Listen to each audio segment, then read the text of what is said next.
Welcome to another episode of Crap Bootleg Fighters. Today we'll be playing Mortal Kombat Trilogy on the NES, or as the game seems to think, Mortal Kombat 5 as well. If this game was actually made in the USA, I will eat my own shoe. Here's the character select screen, and I've never seen an M3 one in my life. As you can see, lots of doubles, 16 characters on the screen, but actually only 8 characters to choose from. Let's choose Sub-Zero in yellow, because then it'll be a bit, well, like Scorpion. Here we go. No, that's not a sausage, or a boomerang, or even the tail of a fox. It is in fact meant to be blood. Now, let me just tell you a couple of things. We all know the NES has two main buttons. Here, one is used to block, and the other one is used for all of your attacks. Yes, that's right, one button to perform all of your attacks. And yet somehow this game is still so easy. I completed it without using a single continue. Let's get to that later. Okay. Now, another thing is, you press the attack button once, and sometimes it'll just unleash a flurry of punches that you cannot stop. Honestly, you press it once, and you'll punch like 10 times in a row, and you'll never connect with it. Because you can't move. That's the thing. You cannot move and attack at the same time. It's ridiculous. It's just the most broken controls I have ever experienced in any game I have ever played, ever. Well, I mean, I thought last week was bad. This is a million times worse.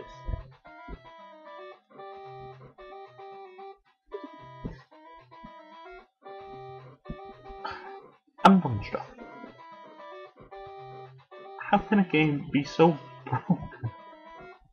Even for a bootleg, this is ridiculous. And yet I'm still kicking ass, well, mostly punching, because you have to crouch to kick. Yes, that's right. The only way you can kick is to crouch, which means you cannot do a jumping kick, or a standing kick, or any kind of kick other than a crouching kick. More sausagey? No. Not sausagey. Must remember, they're not sausages, that's blood. Although I never knew blood had a two-tone red and yellow effect. And look, well, like sausages, and I never knew one drop of blood was half the size of a person. Well, there's that horrible self-screen here. Sometimes it looks as though they put some effort in. Some of the backgrounds seem to be quite good for a NES game, but others like this one, why have they only used like 5 colours? I know the NES didn't have the largest colour palette in the world, but surely you could have done. Surely you could have used like greys and browns for a symmetry. That wouldn't have been much of a stretch, would it?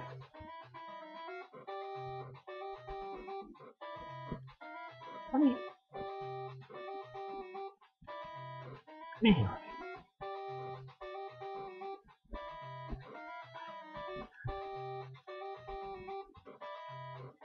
And also, I have to touch on this at one point, the music. It's painfully bad. Why do you think I've lowered it so much into the background? I wanted to save your ears. This... oh. It's frustrating because there are parts here where they've obviously put some kind of effort into it. They, you know, made something that's noticeably better than quite a lot of the bootleg fighters on the NES. All those Street Fighter ones you see, Kart Fighter, World Hero. But it's still irredeemably crap. I mean, it's too easy, it's too broken, it's too ugly, it sounds painful.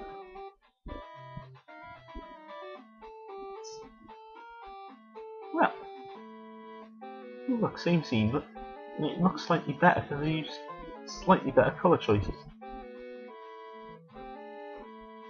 Bizarre.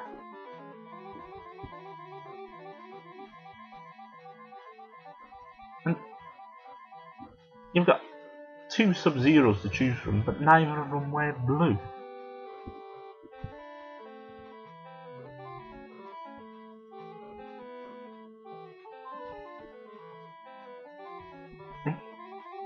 There was a lot of blue on the NES. It was perhaps the most prominent colour on the NES. So why not use it for Sub-Zero, whose colour is, well, blue?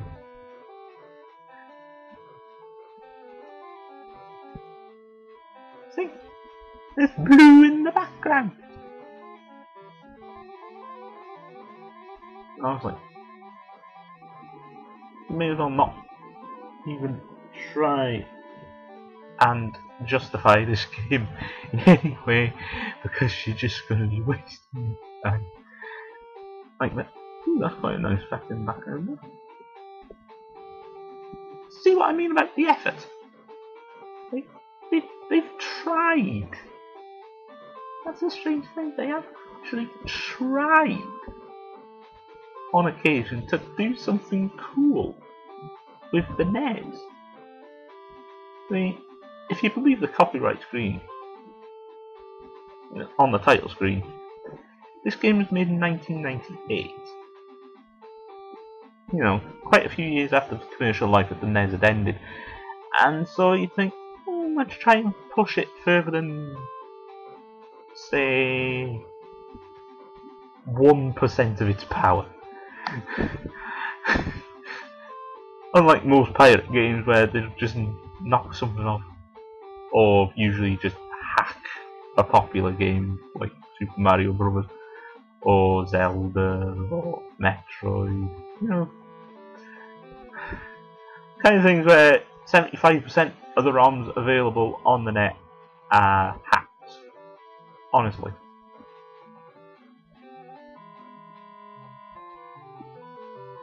I saw a full NES ROM set on one site the other week, and it had 8,000 ROMs in it. 8,000. There were nowhere near that many commercial releases, even if you factor in the fact that the Famicom had a commercial life in Japan of about 11 years and was only taken off the production line in 2003. Thus making that 20 years for the console and 11 years for the games. There still were nowhere near as many as 8,000 games made for it, officially.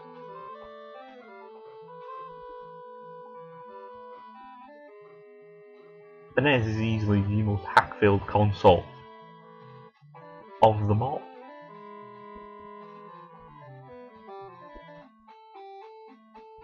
Followed probably by the Mega Drive stroke Genesis. And then the Atari 2600 is quite a lot as well for some reason. Although there's not really a lot you can do to an Atari 2600 game because it's so tiny in the first place. Anyway, back to Mortal Kombat Trilogy 5, whatever else they decide to call it. Only intervening minutes. In Fighting Shang Tsung. To be fair, the actual characters themselves, they're not terrible. The sprites look as though they've been ripped out of one of the Game Boy games and coloured in. So, at least they look like who they're meant to be. At least they've ripped them from something official, unlike when you see all the SNES hacks. No, not the SNES hacks. Street Fighter hacks on the NES. Anyway, all those Street Fighter hacks where you can see that the pirates themselves have drawn the sprites and they just look pathetic and wrong, and misshapen and off model. Oh, there is a blue Sub-Zero. Hang on.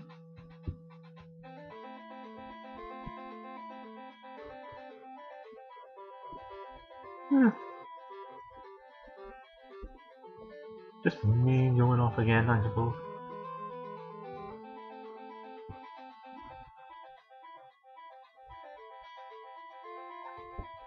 I wonder if Midway ever looked at this and thought, that's what we need to do for Deadly Alliance. Even though Deadly Alliance will to come out for another 5 years. But 4. 4 years. Yeah, 4. Just that some of the versions didn't actually come out till 2003 here. I must stop whittering on. And just kick some more ass. Well, leg. Foot. Oh, win. Perfect. Booms. Congratulations. No S. Thank you for playing Mortal Kombat 5. I thought this was Mortal Kombat Trilogy. See you again. No. I actually cut out half my gameplay just to show that, you know, the next 8 characters are just the same 8 characters again. So why bother showing them? Goodbye? Maybe? I don't know.